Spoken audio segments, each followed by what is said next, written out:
So we got some audio actually from a Young Turks member that was able to participate in this secret Zoom call. That I guess it's not secret. They advertise that it's a member only perk, but either way, we had a viewer who was able to take part in this town hall or this Zoom call with Cenk and spilled a little bit of the audio from that encounter with Cenk, where he actually previews a pretty interesting but pretty pathetic, pretty hilarious plan for the future, in addition to addressing his recent change in posture towards the right wing. Some pretty interesting and quite revealing comments here that I think you guys are going to be very interested. And like I said, it culminates in an announcement here that is, I think, going to be a huge flop if it ever actually comes to fruition, which it seems like it will. Yeah, I'm excited to listen. I haven't heard this audio yet. I've got the TLDR from my man over here, but I'll reserve any commentary until I've heard it with my own ears, and then we'll unpack it for everyone. All right, let's take a look. And this is about 5 minutes of audio from the Zoom call. I did verify the Zoom call behind the scenes, so I know this is 100% legitimate audio. The reason why we decided to play it for you guys as audio and not the actual original Zoom call is because we didn't want to put all these random TYT members' face on the screen. You know, there's a lot of just normal people that were on the Zoom call, and I don't know if they want to be broadcast to our YouTube audience of, 2,000 live viewers, whatever. So we're not trying to, expose any of these normies, any of these random folks that are just part of the TYT army, right? So just in case anyone didn't want to have their likeness compromised, we did decide to release this as audio only. But with all that said, let's take a look. Yep, let's get into it. The Democratic leadership in a lot of ways adopts some of the far left positions and gets into the culture war. So now we're having these giant culture wars. Oh, perfect. Everyone's super divided. And God, we hate the right wing. And if you're saying, hey, Cenk, if you're on the right or the left, hey, didn't you hate the right wing? Oh, yeah, goddamn right I did. Didn't you say that some of the, biggest things, the harshest things against the right wing? Goddamn right I did. Okay. And so that's when we needed warriors. And I went to war and I didn't mind fighting those guys at all. And so, and their far right has done terrible things and continues to do terrible things. Okay. So what has changed now? Is it that the right wing is perfectly great and we should go to the right? No. The far right is still the far right. They're still super dangerous. And there are different wings, guys. There's the ethno-nationalists. Jesus Christ, God help us. Okay. There's still the fundamentalist Christian right. There's the guys who hate immigrants, hate trans people, hate this, hate that, right? So I'm still trying to figure out which ones of these guys aren't the Nazis. Yeah, don't call them Nazis. It's bad to call them Nazis. You can't call them fascists or Nazis. And then he goes ahead and he lists a group of individuals that I think would tell you themselves. Oh yeah, I think the Nazis were pretty misunderstood. So still waiting for the groups, the folks we're supposed to collaborate with. What percentage of the Republican Party is that? We can debate that, but is that a real percentage? Of course it is. Okay, and that's never gone away, and that's there. I think it's a smaller percentage these days. Again, we can debate that, but it's definitely there. So, but they're not in charge. And Trump, at the end of the day, what is he? Is he those things? Maybe he's one of those things, and maybe they have an ideology, and Elon does, and Bannon does. And certainly Bannon does. Bannon has an ideology, a third of which is, interestingly, populace agrees with us, 2/3. Terrible, right? So yeah, one of those guys is throwing up a Sieg Heil. Can't figure out what his ideology is. He's the world's richest man, and he made his what was his name? Kekius Maximus. Yeah. Fucking everything. He's saying the quiet part out loud. Next, Cenk is gonna tell us, sometimes there's people with absolutely no ideology, like Kanye West. It's like, bro, they have an ideology. They told you what it was. They love Hitler. They love the Nazis. Okay, they want to go on tangents about the globalists, right? And those people are a huge problem for the left because we actually care about humanity. Okay, they're not our allies. They're not just guys who are sticking their fingers in the wind. Do you know what Trump's ideology is? Trump, narcissism, whatever is good for Donald Trump in the moment. Okay, and what's good for Donald Trump is not good for any of the people who are tuning into this broadcast. So why are you gish galloping and talking out of both sides of your mouth to your own people on a private paywalled broadcast? What I sense now is finally getting to the point that, and this, I think, what some of you are sensing in me, and what is causing some of the, ruckus, is I think that the right way to go now is peacemaker rather than warrior. And so, and now let me tell you why. And imagine that being your takeaway, not only from the Democrats' humiliating defeat to Donald Trump, but everything that we've seen from this fascist administration since it's taken power, Zach. It's been swift. It's been brazen. There's been no regard for norms, laws, the Constitution, etc. And Cenk's notion, his big idea now is that, oh, it's time to lay down the weapons. Now it's time to be a peacemaker, not a warrior. Now, after suffering this great defeat, he's decided to adopt the ideology that to win, you actually don't have to fight. No, in order to win, you must fight. You must fight to win.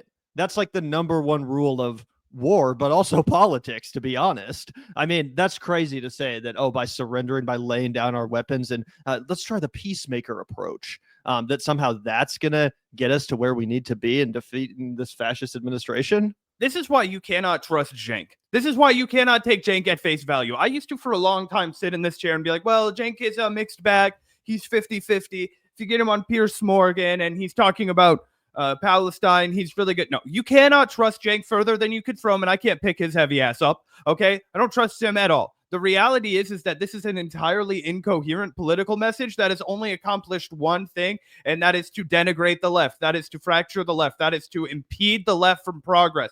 First, he did that by dismissing and diminishing the horrors and the threat of Donald Trump and his rise and his fascist impulses. He did that over and over and over and over again. And he went on a right-wing media tour where he talked shit on the people who were doing the most to stand up to Donald Trump, like Sam Cedar and everybody else on the left. Oh, I can't talk to Mike Figueredo. Oh, I can't talk to the Humanist Report and Rational National and Kyle Kalinske. They're all scum. Right. But who can I talk to? Patrick Bet-David. Who can I talk to?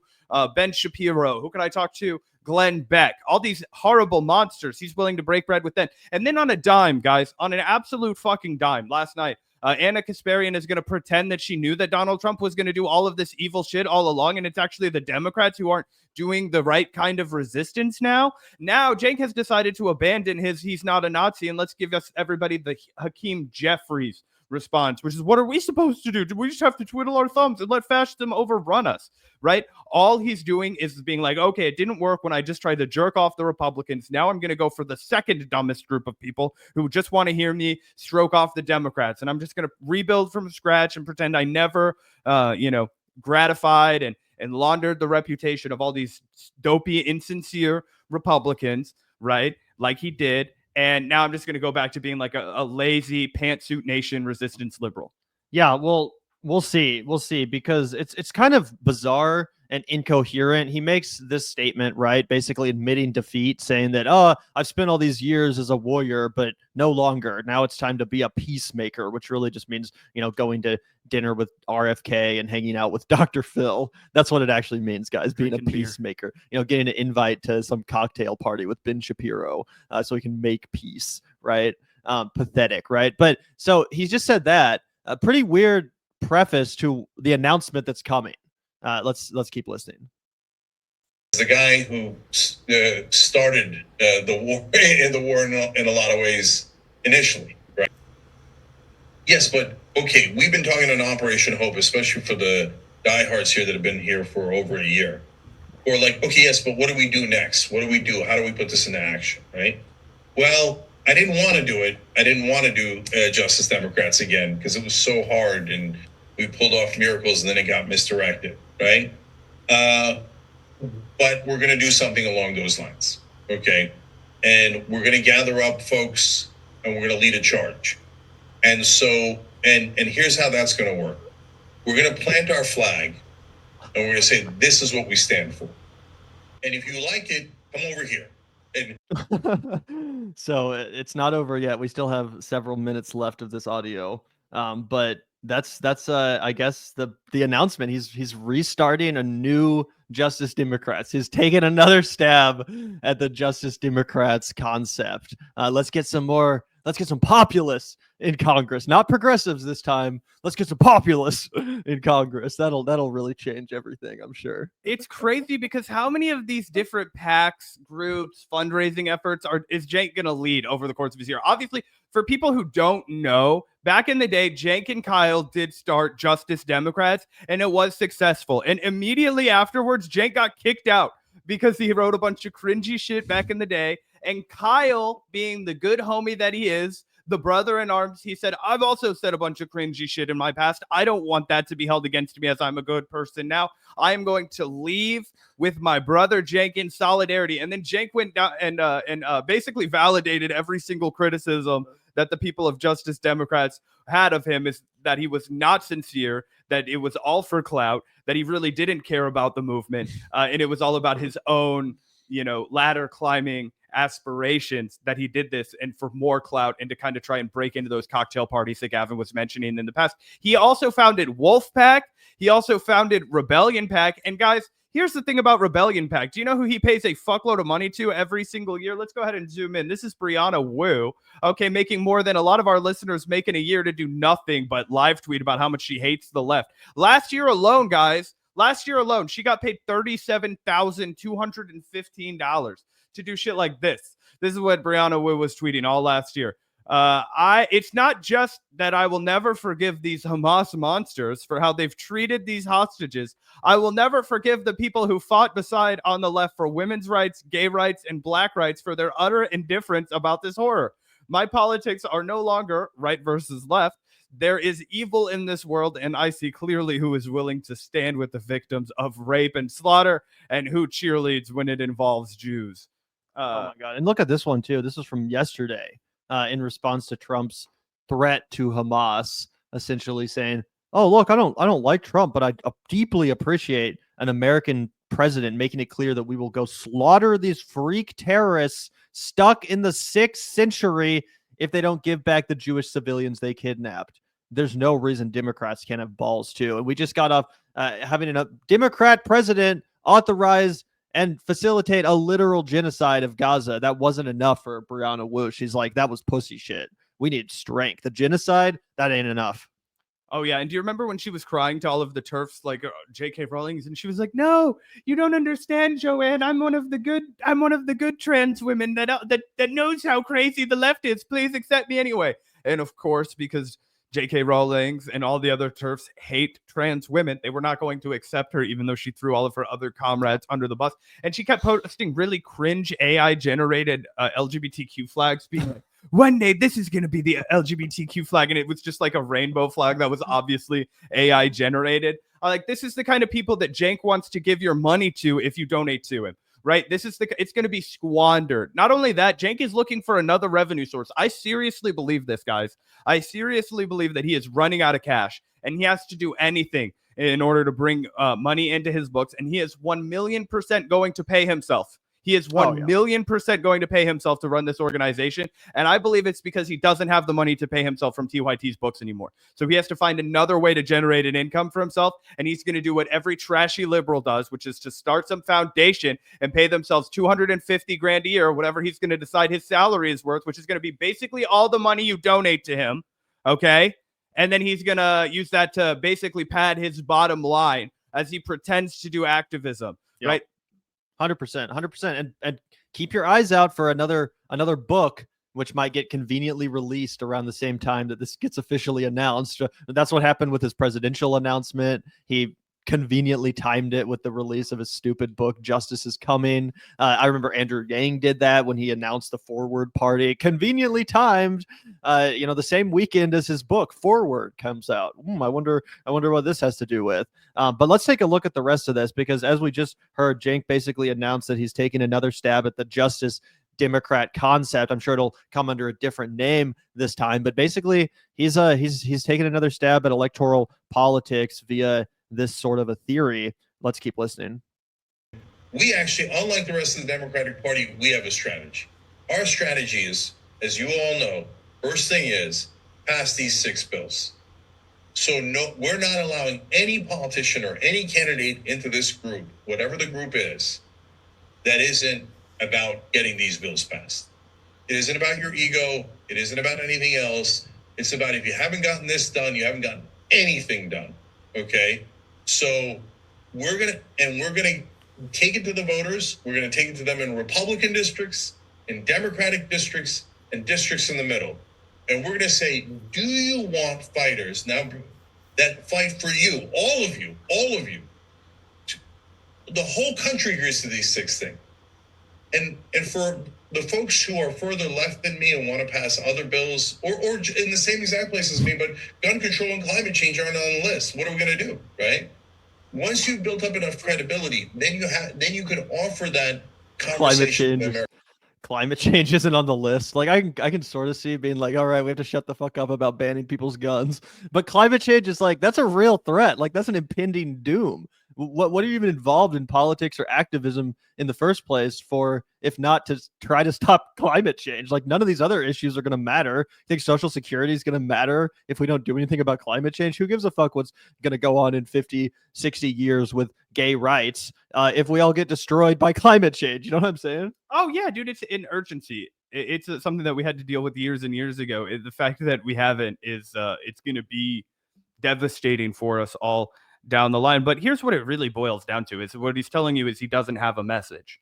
What is he saying that is hard line? What is he saying that's different? What has Cenk said that I could not find any dozens of congressional Democrats from the House? I'm talking about people who would not put their neck out for Medicare for all. I'm talking about people who would not put their neck out for a Green New Deal. I'm talking about people who would not put their necks out for any kind of progressive politics, saying exactly what Cenk Uygur is saying here. Hell, I've heard Hakeem Jeffries say everything that Cenk Uygur is saying here. So why would I believe Cenk, a guy who has failed at this mission not once, not twice, but 3 times before, a guy who got humiliated in a congressional run? He couldn't even make a meaningful splash in the primary, let alone a general election. He then went and got humiliated again in a presidential run that nobody could take seriously because he does not meet the qualifications to be a United States president, right? This is the guy that somehow people are going to just decide to fork over their cash to. He's so stuck in 2016, guys. What happened is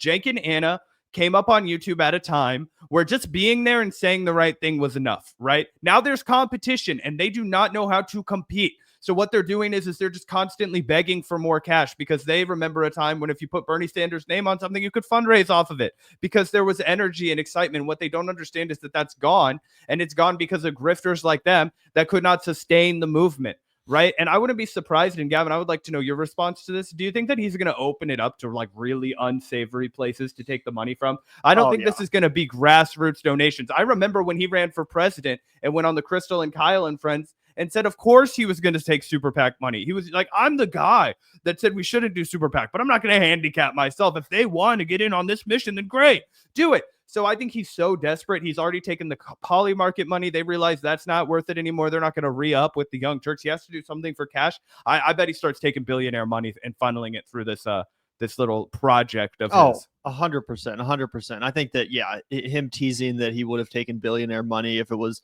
offered to him on the presidential campaign trail is pretty clear proof that he's not going to somehow find his principles all of a sudden. Oops, I actually regained my suspicion of billionaire money in politics now that I'm starting this venture. No, he's going to be taking money from anyone and everyone that gives it to him. And I think that kind of goes back to what you were saying about this just being a grift in order for him and the Young Turks to stay in business a little bit longer, just to get more sponsorships, invites, speaking fees, whatever. But let's hear some more details about this plan. American people. And we might not win on gun control. And gun control is one of my top issues. I think the massacres are insane. I think they're insane. I think we terrorize ourselves. But I've got to win over the American people to that. You can't force it on them. You've got to win the debate. You've got to win them over to your side. You got to have the polling on your side, and then you win. We're much closer on climate change. I'm much closer on other policies that the great majority of us all agree on. And then there's the policies I don't agree on, but those are tiny. And if we're... And by the way, this is the opposite of the mentality a leader really expresses. This whole like means or poll tested bullshit. Oh, let's look at the polls, see what's already popular, and then kind of use those issues to base our movement around. No, I mean, look at what Donald Trump did. most of the issues he ran on in 2016, not only were they not accepted by the Republican Party, they weren't accepted by the country at large. Like most of Donald Trump's issues, his key tentpole issues, pulled at like 20-30%. I remember this was a big talking point with the mainstream media when he announced. They're like, oh, he's making news because he's controversial, but the actual issues he's running on, they're not popular and they will be rejected. Guess what? That's not what happened. The people actually heard out Donald Trump. They heard his explanations and they said, oh, you know what? That actually sounds kind of cool. You're making a compelling case. That's what the left needs to do.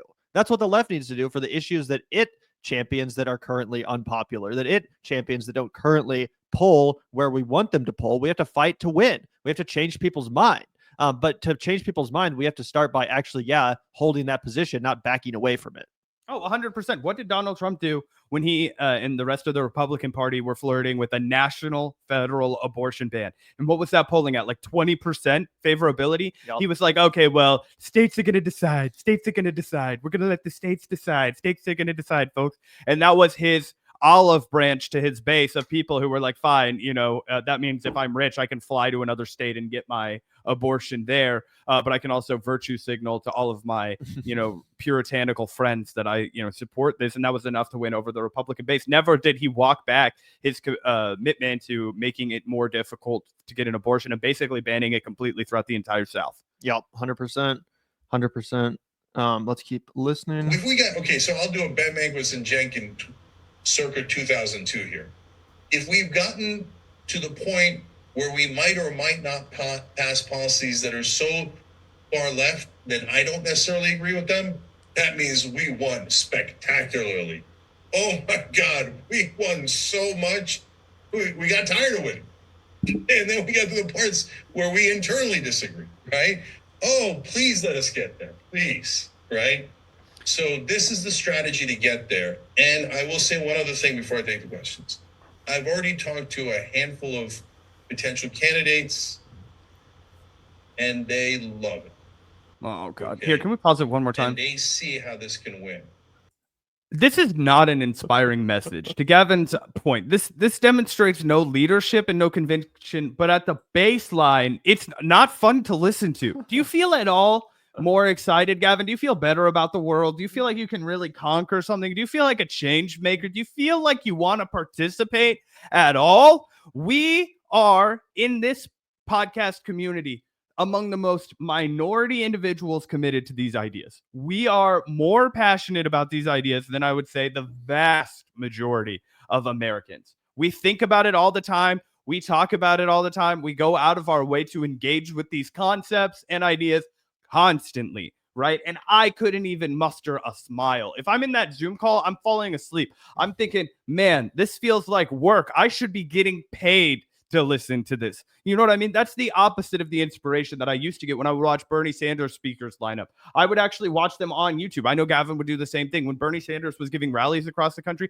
it was actually fun to listen to Cornel West go up and speak before him. It was actually fun to listen to Nina Turner go up and speak before him. It was actually fun to watch people get excited and make you believe in something. Cenk does not have that rhetorical gift anymore. Yeah, no, I agree 100%. It doesn't even seem all that convinced himself. He doesn't seem all that excited himself. To be fair, this is just obviously the leaked audio from the Zoom call. It's possible that when he actually officially announces this to the public, he has a little bit more pep in his step. It's maybe he writes a script and actually is able to deliver this in a compelling way. But you're right. On this Zoom call, I don't even know why he decided to announce this. It just seems like by the way, I'm also restarting Justice Democrats, but it's going to be shittier this time. Yeah. Okay. I'm kind of broke, guys. Could you, send me another check for something? I don't know. I'm working on it. I'll figure it out later. And also, again, I hate to, I'm not going to name any names because there's a lot of great people that have run for office in the progressive community that didn't succeed. And I can just imagine it's those people that Cenk has reached out to, right? As far as drafting this new slate of candidates, I can already picture the people. And I'm sorry, but they're losers. They're not people that are going to win. They've already proven that they can't win an election, much like Cenk himself. But you know what I'm saying? These friends of Cenk's, these kind of TYT associates that have maybe stepped into the ring before, didn't go so well. Who else is he really going to ask to join this project? I just can't see it being anyone who's not already a kind of low-key a proven loser. Oh, yeah, because why else would they associate with Cenk, right? The reality is, if we've learned anything from Justice Democrats and the failures of the past, it's that you have to be locked the fuck into your local community, right? People love to lob criticisms at AOC, and sometimes they're warranted, and most of the time they're not. One thing you cannot fucking take from AOC is that she is beloved by her district. She is plugged the fuck into her district, and that's why she is a safe candidate, right? That's why she won. That's why she was able to overthrow Joe Crowley. That's why she was able to unseat the guy, right? Because the Puerto Rican community in her district, the working class community in her district, they believed in her and she believed in them, and they had a relationship that was a symbiotic one. She was going to take care of them and also amplify her national progressive message. I think one thing that the Justice Democrats need to understand and need to learn from the past failures, you cannot make your run for Congress all about national issues. You cannot make your run for Congress all about Medicare for all. You can't make your run for Congress all about the Green New Deal. You have to make it about an impact issue for your local community, right? That's one thing that Emmanuel Cleaver understands really well. He's been elected over and over and over and over in our district here in Kansas City. And there's one thing I'll give that guy, even though he frustrates the hell out of me, he still shows up, right? He called for a ceasefire. Okay. He showed up at the rent strikes and was like, it's unacceptable the way these landlords are treating the residents here. You have to connect with real people on the ground in addition to fighting for what's correct on a national, federal level. And I think that everybody in the past has wanted to do that. I'm not taking shots at anyone and saying that that was something that they didn't consider. I'm saying it needs to be doubled down on. The local issues have to come first. And then if anybody asks you about Medicare for all or Green New Deal, of course we need to do that. But the focus has to be on the district at all times. Yeah, I would agree with that. All right, let's hear the rest of this. Okay. This is democracy. We win the crowd and we win, well, Proximo would say we win our freedom. And in a sense we do. We win our freedom from corporate rule. So that's my plan. And if people like the plan and they like the flag we're planting, then they're going to join our side and we're going to gain more and more momentum. Yeah, so real inspiring plan. I don't know about you, but I feel real assured that the cavalry is coming. I don't know what this rebrand is going to be, but Cenk and his posse, they're going to show up, they're going to get elected, and they're going to take back the government for the people.